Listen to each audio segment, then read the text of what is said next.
இந்த பதிவுல தில்லையாடி வள்ளியம்மை என்ற விடுதலை போராட்ட பெண்மணியை பத்தி பார்க்க போறாங்க. 16 வயசுலேயே உயிர் நீத்த பெண்மணி யாருன்னு பார்த்தீங்கன்னா தில்லையாடி வள்ளியம்மை.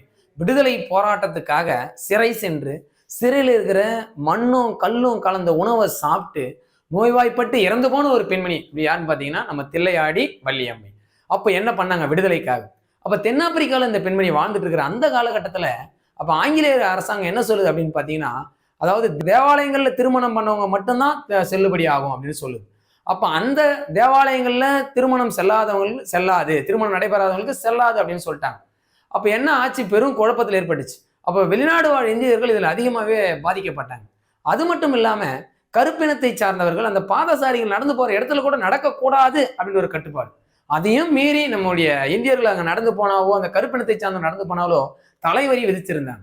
அப்ப இந்த மாதிரியான பிரச்சனைகள்லாம் பாத்தீங்கன்னா அதை சீர்கொண்டு இந்த மாதிரியான பிரச்சனையே இருக்கக்கூடாது, அதுக்காக பாடுபடணும் அப்படின்னு சொல்லி இந்த அம்மா நினைச்சிட்டு இருக்கிற அந்த காலகட்டத்துல தான் காந்தியுடைய அறப்போராட்டத்தை இந்த அம்மா கேட்கிறாங்க. அப்ப அந்த காந்தியுடைய அறப்போராட்ட வீர உரையை கேட்டதுனால இவங்களும் காந்தி கூட சேர்ந்து விடுதலைக்காக சிறைவாசம் செல்றாங்க. அதனாலதான் இந்த பெண்மணி பாத்தீங்கன்னா விடுதலைக்காக சிறை சென்று ஜெயில கல்லும் மண்ணும் கலந்த உணவை சாப்பிட்டு நோய்வாய்ப்பட்டு இறந்தார் அப்படின்ற ஒரு சிறப்பு கூட நமக்கு புத்தகம் தெளிவா சொல்லுதுங்க. நன்றி.